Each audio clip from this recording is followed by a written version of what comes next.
जेकबाबाद भरिसां दिलमुराद थाणे जी अधमाण ॼातल शख़्स जो लाश हथ इतलाउ ते पुलिस पहुची लाश खे सिविल अस्पताल पहुचायो। इन हवाले सां वधीक तफ़सील ॾियण लाइ असां लाइन ते मौजूद आहे जेकबाबाद मां सीएन न्यूज़ जो रिपोर्टर जमील गुल फहीम।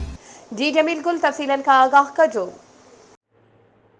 जी बिल्कुल, नामालूम शख़्स जो लाश जेको आहे दिलमुराद थाणे जी हद मां उतां जेको आहे त मिलियो आहे।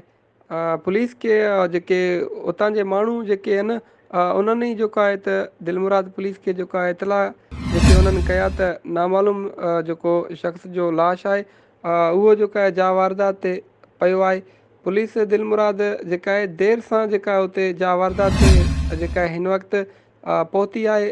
लाश जेको आहे पुलिस पंहिंजे तेविल में जेको उन्हनि जेको आहे उन्हनि वरितो आहे। पोस्टमार्टम लाइ सिविल अस्पताल खणी जेका आहे लाश पुलिस पहुती आहे।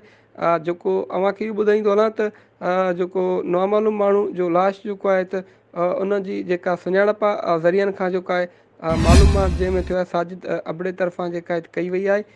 हुन जी पुलिस जी जेका मुकमल जेका जांच आहे उहा जेका आहे त हिन वक़्तु न थी सघी आहे। जी महिरबानी जमील, तफ़सीलन खां आगाह करण जे लाइ।